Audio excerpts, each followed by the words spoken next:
నమస్కారం. నేను డాక్టర్ శ్రీనివాస్ చెల్లిమల సంస్కృతి ఆయుర్వేద క్లినిక్ నుంచి మాట్లాడుతున్నాను. ఈరోజు మనం డిస్కస్ చేసే టాపిక్ వచ్చేసి సో, యాసిడిటీ అనేది ఏంటంటే చాలామంది చూస్తుంటాము.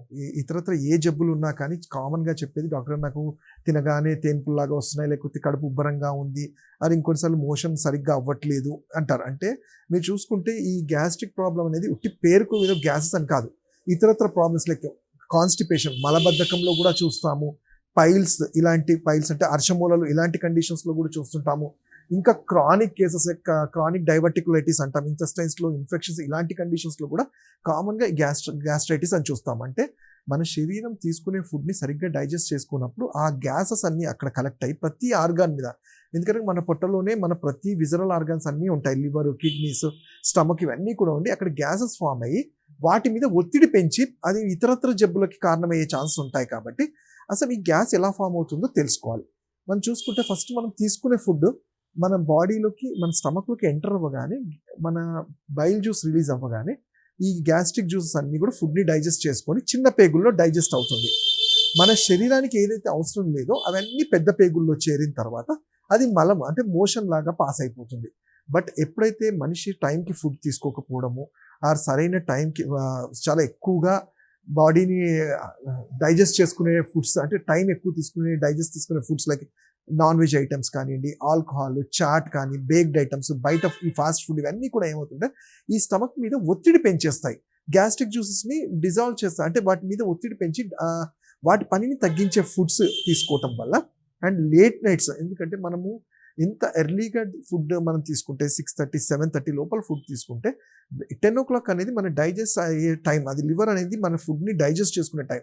ఆ టైంలో దాని మీద ఒత్తిడి పెట్టకుండా ఉంటే ఫుడ్ అనేది ఈజీగా డైజెస్ట్ అవుతుంది. సో నేను చెప్పిన ఈ కారణాలన్నీ అంటే ఇర్రెగ్యులర్ టైం ఫుడ్స్ కానివ్వండి, ఎక్కువ ఫుడ్ టైం డైజెస్ట్ తీసుకునే time foods like non veg items ఇవన్నీ అవాయిడ్ చేసుకొని రెగ్యులర్ ఎక్సర్సైజెస్ నార్మల్ ఒక 10-15 వర్కౌట్స్ చేయటం వల్ల, 10 మినిట్స్ వర్కౌట్స్ చేయటం వల్ల కూడా మన మెటబాలిజం కరెక్ట్గా ఉండి తీసుకునే ఫుడ్ బాడీ అబ్జర్వ్ చేసుకోవడానికి వీలవుతుంది.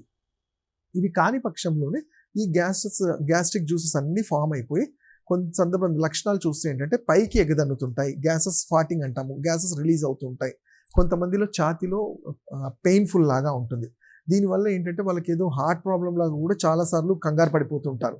సో ఈ ఈ లక్షణాలే కాకుండా ఒక్కొక్కసారి గొంతులో మంట లాంటిది ఉంటుంది. అంటే అదేదో కఫానికి సంబంధించి అనుకుంటారు, కానీ అది కూడా పైత్య లక్షణాల్లో ఒక లక్షణం ఏంటంటే ఎప్పుడు గొంతులో మంటలాగా ఉండటము, ఈవెన్ ముక్కులో సైనస్ కూడా ఒక్కొక్కసారి మంట అనిపించడము, ఇవన్నీ చూస్తుంటాం.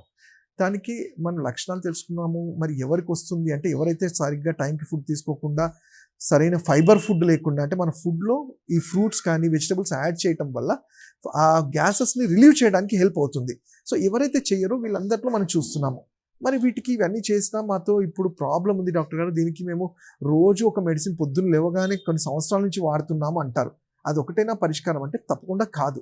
ఇక్కడ నేను చెప్పినట్టు ఇంతకుముందు మూల కారణాన్ని తెలుసుకోగలిగితే, అంటే ఆ ఫుడ్ ఎక్కడ అసలు క్లాగ్ అయ్యింది, ఎందుకు సరిగ్గా డైజెస్ట్ అవ్వట్లేదు అన్నదానికి ఆయుర్వేదంలో దాని మూల కారణం మనం తెలుసుకొని పైత్యానికి సంబంధించిన వీరేచన క్రియ అని కానివ్వండి, అగ్ని దీపనం అంటే బాడీ ఈ డైజెస్టివ్ ఫైర్ చాలా అనీవెన్గా ఉంటుంది, దాన్ని సరిచేయటం మన డైజెస్టివ్ ఫైర్ అంటాం, దాన్ని జఠరాగ్ని అంటాం. దాన్ని సరిచేయడానికి చాలా మంచి ఔషధాలు ఉంటాయి.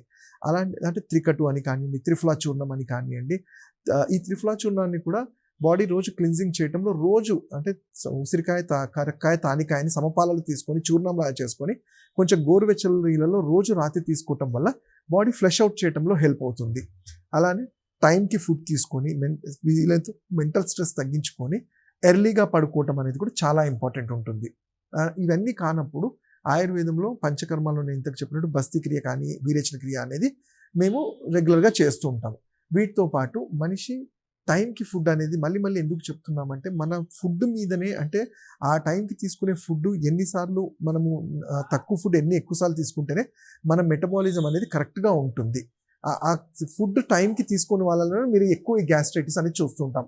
అలానే వీళ్ళలో మోషన్ రెగ్యులర్గా అవుతుందా లేదా అనేది కూడా చెక్ చేయాలి.